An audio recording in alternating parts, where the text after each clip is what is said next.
प्रभु यीशु मसीह के मधुर नाम में एक बार फिर से आपको सभी को सलाम, सबको जय मसीह की। और हम लोग सीख रहे हैं क्रूस की कथा के बारे में। आप देख सकते हैं इस ऑब्जेक्टिव में क्रूस की कथा की इस श्रृंखला में हमने पिछली बार सीखा था भाग 1 में क्रूस की कथा मूर्खता कैसे है और क्रूस की कथा किन लोगों के लिए मूर्खता बनी, इस विषय में हम लोग सीख रहे थे। Excuse me. और हम देखते हैं क्रूस की कथा मूर्खता है। क्या क्रूस की कथा मूर्खता है?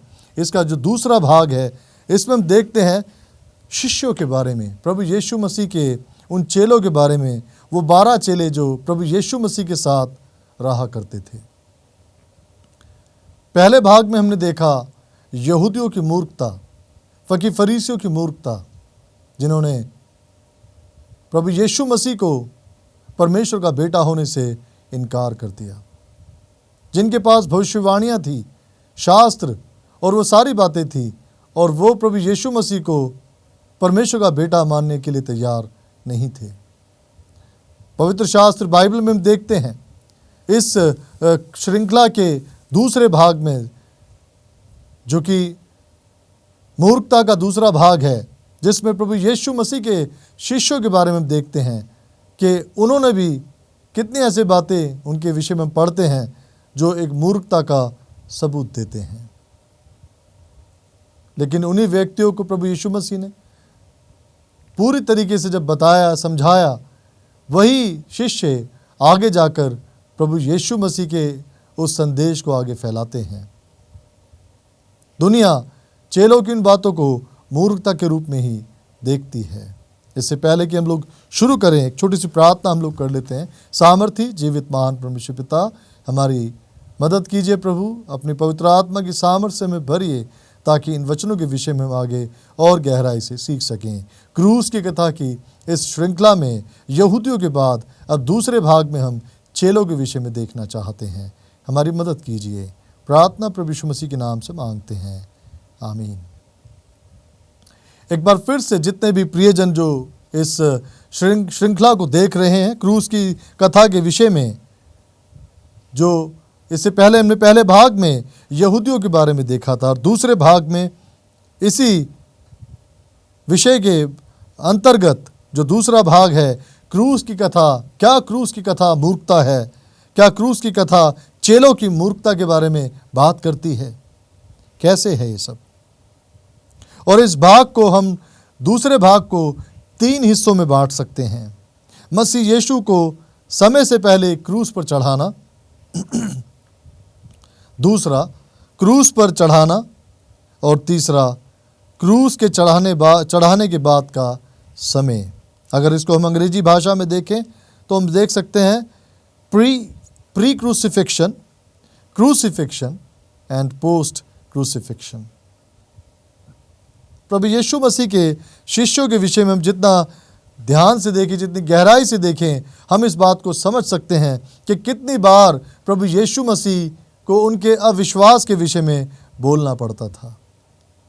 जब प्रभु यीशु मसीह नाव में सो रहे थे और हमें बताया गया तूफान आता है झील में जाते समय, उस पार जाते समय, और उस तूफान के समय में चेलों के अंदर यही अविश्वास जाग गया कि अब हम मारे जाएंगे, इस पानी के तूफान से हमारा अंत हो जाएगा। और वो प्रभु यीशु मसीह को जगाते हैं, और जैसे ही प्रभु यीशु मसीह उठते हैं वो उन्हें डांटते हैं कि हे अल्प विश्वासियों, मैं कब तक तुम्हारे साथ रहूँगा।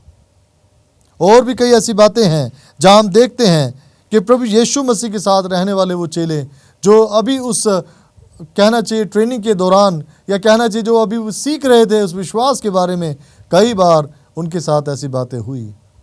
और दुनिया के बहुत सारे लोग इन बातों को एक मूर्खता का हिस्सा मानते हैं।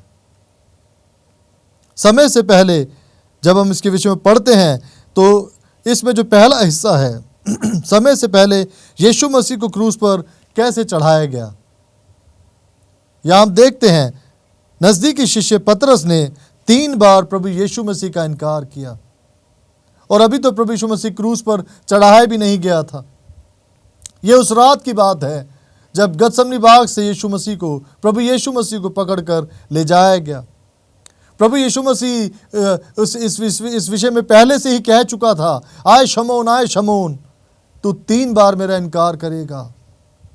वही पतरस जो प्रभु यीशु मसीह के साथ जेल भी जाने को तैयार था, मारे जाने के लिए भी तैयार था, और वो प्रभु यीशु मसीह का 3 बार इनकार कर देता है कि मैं उसे नहीं जानता, मेरा प्रभु यीशु मसीह से कोई संबंध नहीं है। मत्ती 26 की 69 आयत अगर हम देखते हैं, लिखा हुआ है, पतरस बाहर आंगन में बैठा हुआ था।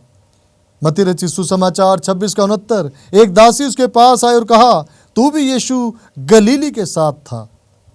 उसने सबके सामने ये कहते हुए इनकार किया, मैं नहीं जानता, तू क्या कह रही है। जब वह बाहर डेवढ़ी में गया तो दूसरी दासी ने उसे देखकर उनसे जो वहां थे कहा, यह भी तो यीशु नासरी के साथ था।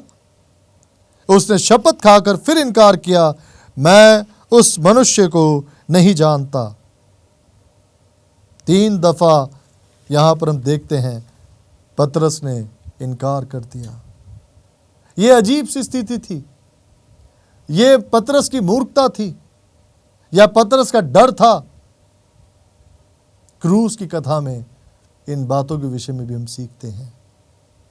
और मानो प्रभु यीशु मसीह इस बात को जब देखता है, जानता है, जब तीसरी दफा मुर्ग बांग देता है, हम देखते हैं कि पतरस फूट फूट कर रोता है। प्रभु यीशु मसीह इस बात को बता चुका था और इनकार करके मानो पतरस ने ही प्रभु यीशु मसीह को सलीब पर चढ़ा दिया हो। Pre crucifixion. हम आगे देखेंगे, अगर हम ध्यान से देखें तो यहूदा जिसने गतसमनी बाग में प्रभु यीशु मसीह के हाथ को चूमा था,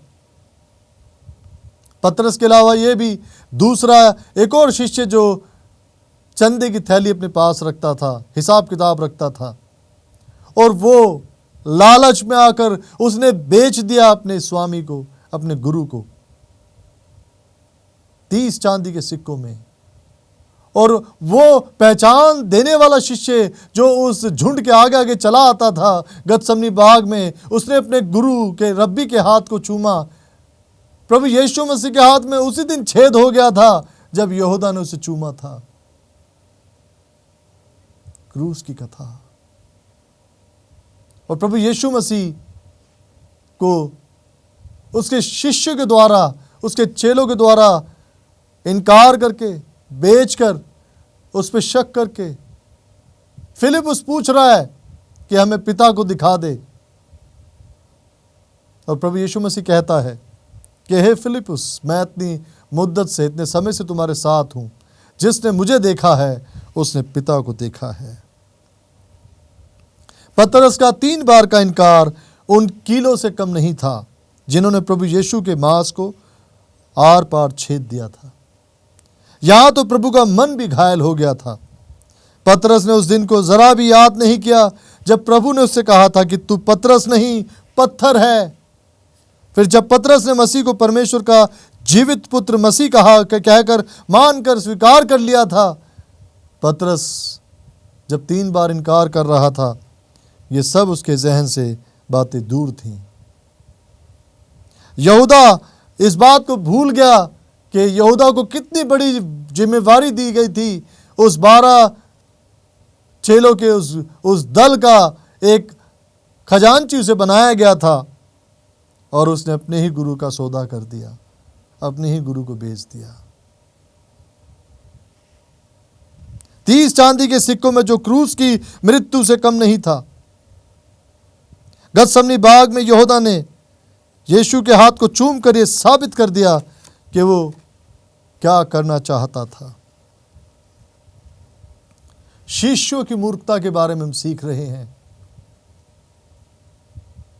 गतसमनी बाग के अंदर जब प्रभु यीशु मसीह प्रार्थना में समय बिता रहा था, वो सब के सब नींद में झूम रहे थे, सो रहे थे।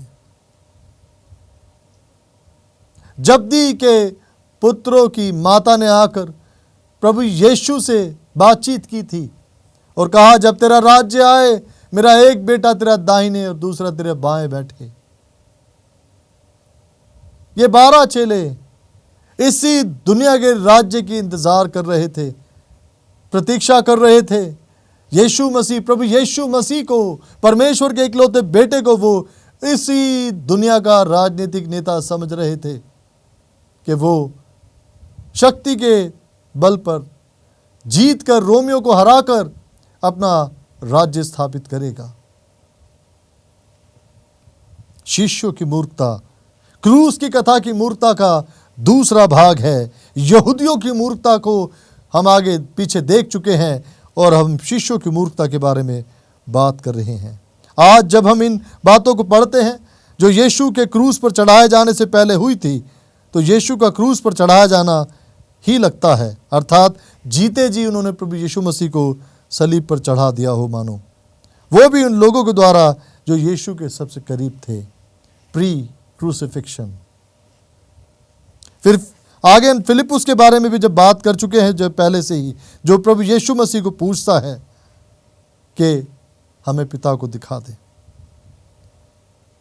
दूसरा हिस्सा जो क्रूसिफिक्शन का है, वो हम सब जानते हैं कि प्रभु यीशु मसीह को क्रूस पर चढ़ाया गया, मारा गया, तिरस्कार किया गया।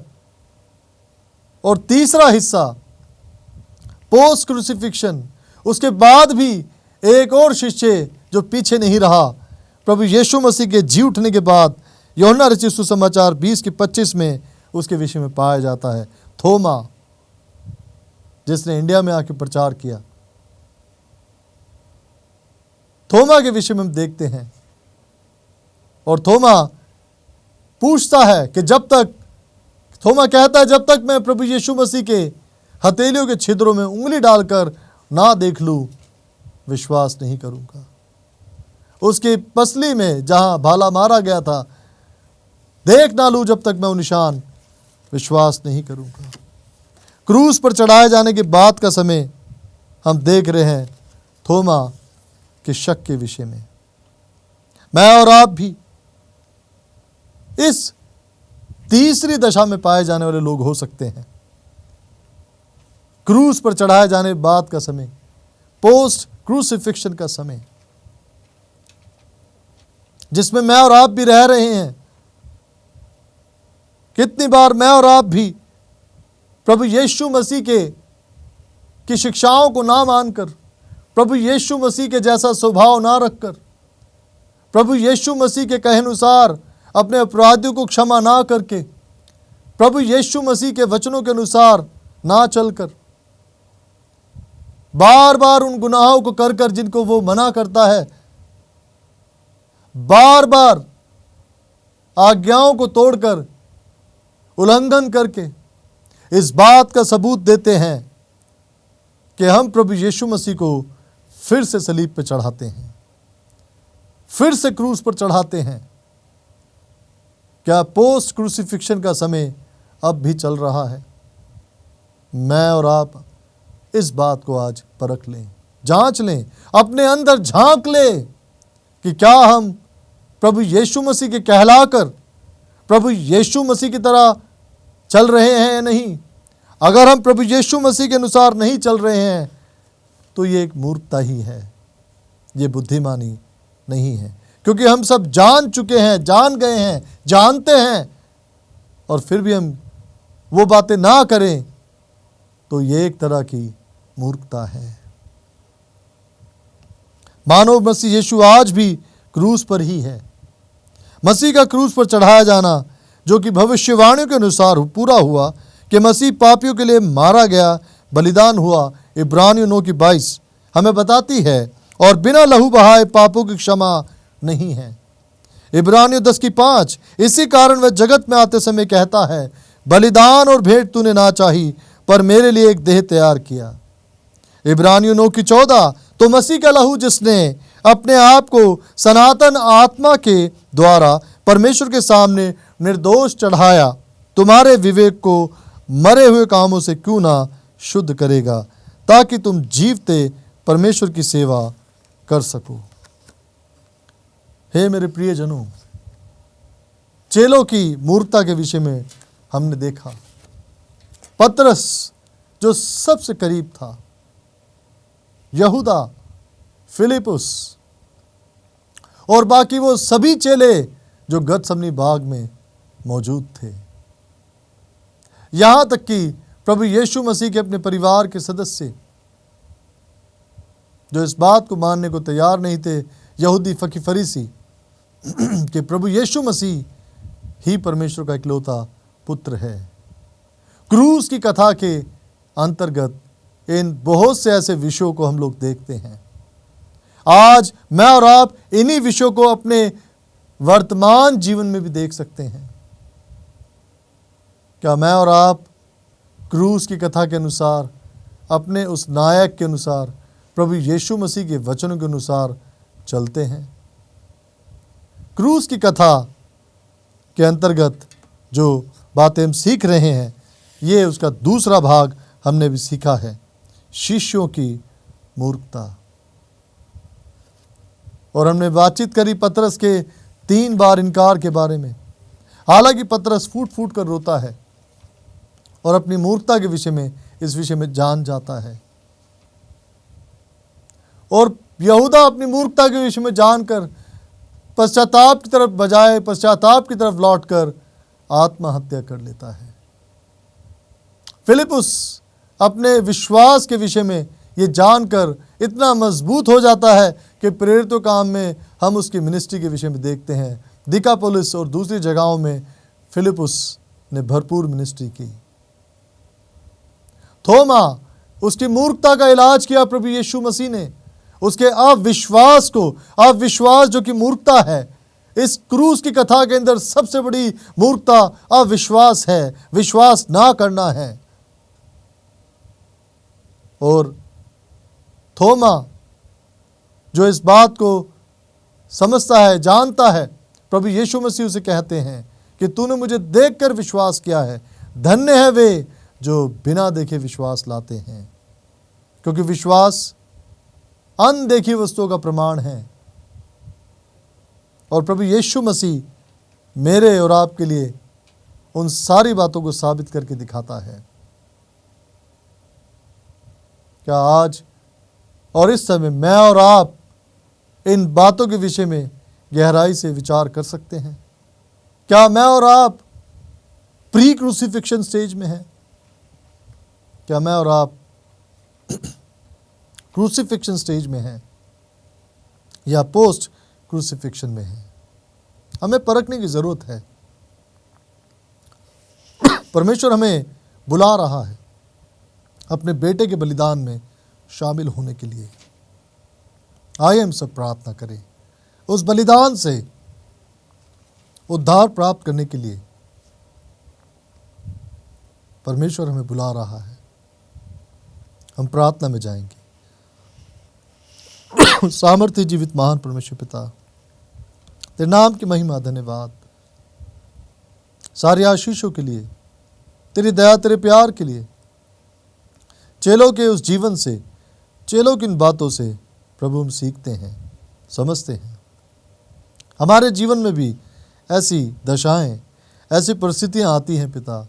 हम चाहते हैं उनसे बाहर आकर तेरे संदेश को दूसरे लोगों तक पहुंचाना पिता। क्रूस की कथा अनंत जीवन है। क्रूस की कथा सुगंध है। हमें मजबूती दे, सामर्थ्य दे पिता। जितने भी प्रियजन इस समय इस संदेश को सुन रहे हैं, तेरी पवित्र आत्मा उनके दिलों को छू ले पिता। प्रार्थना बड़े धन्यवाद और विश्वास के साथ तेरे बेटे अपने उद्धार करता प्रभु यीशु मसीह के नाम से मांगते हैं, आमीन।